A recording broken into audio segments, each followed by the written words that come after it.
3 గంటల 20 నిమిషాల సినిమా అంటే బోర్ అనుకుంటే అదే మీ లైఫ్లో చేసిన పెద్ద మిస్టేక్.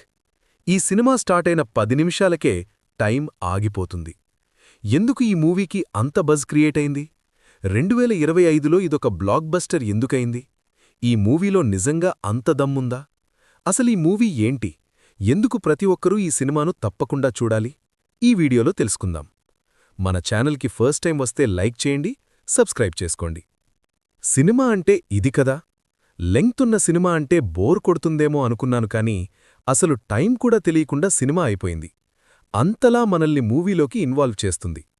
రణ్వీర్ సింగ్, సంజయ్ దత్, అక్షయ్ ఖన్నా, మాధవన్ ప్రతి ఒక్కరి క్యారెక్టర్ చాలా పవర్ఫుల్గా ఉంటుంది.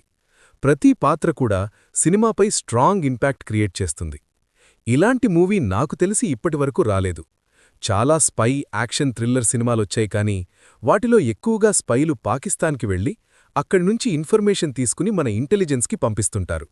కాని ఈ సినిమాలో మాత్రం స్పై ఇన్ఫర్మేషన్ ఇస్తూనే అక్కడి లోకల్ గ్యాంగ్స్తో కలిసిపోయి ఆ లోకల్ గ్యాంగ్ని ఎలా ఎలిమినేట్ చేశాడు అన్నదే మెయిన్ కాన్సెప్ట్.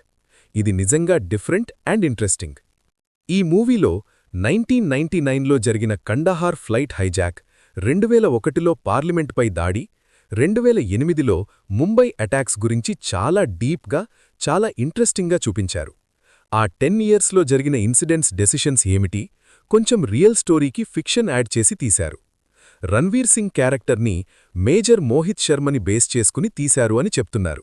అయితే ఆయన ఫ్యామిలీకి ఇన్ఫార్మ్ చేయకుండా, పర్మిషన్ తీసుకోకుండా సినిమా తీశారని ఆయన బ్రదర్ ఇప్పటికే కోర్టులో కేసు కూడా వేశారు.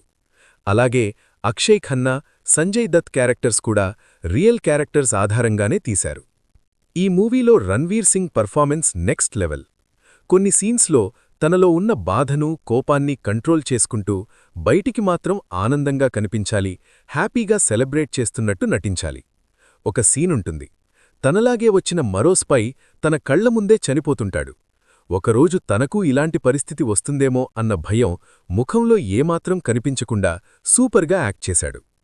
అక్షయ్ ఖన్నా క్యారెక్టర్కైతే ఆల్మోస్ట్ హీరో రేంజ్లో ఎలివేషన్స్ ఉంటాయి. సంజయ్ దత్, మాధవన్ క్యారెక్టర్స్ కూడా చాలా పవర్ఫుల్. అలాగే హీరోయిన్ క్యారెక్టర్ కూడా కేవలం పాటల కోసమే పెట్టినట్టు కాకుండా స్టోరీని మలుపు తిప్పేలా చాలా ఇంపాక్ట్ఫుల్ ఉంటుంది. ఈ సినిమాలో బ్యాక్గ్రౌండ్ స్కోర్ సూపర్బ్. సిచ్యువేషన్స్ని ఇంకా ఎలివేట్ చేసేలా మ్యూజిక్ ఉంది. నెట్ఫ్లిక్స్లో బూతులు లేకుండా కొన్ని చోట్ల బీప్స్ వేశారు. తెలుగు వర్షన్లో పాటలను డబ్ చేయకుండా మంచి పని చేశారు. లేకపోతే పాటలు కొంచెం కామెడీగా అనిపించేవి. ఫైట్స్ కూడా చాలా రియలిస్టిక్గా, డిఫరెంట్గా చూపించారు. అండ్ డైలాగ్స్ అయితే అదిరిపోయాయి. మనము 100కి 100 సార్లు కరెక్ట్ అవ్వాలి, కాని వాళ్లు ఒక్కసారి కరెక్ట్ అయితే చాలు అనే డైలాగ్లో నిజంగా చాలా డెప్త్ ఉంది. ఒక స్పై జీవితం ఎంత దారుణంగా ఉంటుందో, దొరికితే ఎంత టార్చర్ చేస్తారో, అయినా కూడా దేశం కోసం వాళ్లు తీసుకునే రిస్క్ని కళ్లకు కట్టినట్టు చూపించారు. ఈ సినిమా చూసిన తర్వాత మిలిటరీ అంటే గౌరవం ఇంకా పెరుగుతుంది. నాకైతే ఈ మూవీలో పెద్దగా నెగటివ్సేమీ కనిపించలేదు. అందుకే వాటి గురించి మాట్లాడలేదు. ఈ సినిమా అయితే మీరు పిల్లలతో కలిసి చూడకండి. ఇందులో వైలెన్స్ చాలా ఎక్కువగా ఉంటుంది. కోడిని కోసినట్టుగా తలలు కోసే సీన్స్ కూడా ఉంటాయి. ఇప్పటివరకు వీడియో మీకు నచ్చితే తప్పకుండా లైక్ చేయండి. మరిన్ని మంచి సినిమాల రివ్యూస్ కోసం ఛానల్ని సబ్స్క్రైబ్ చేసుకోండి.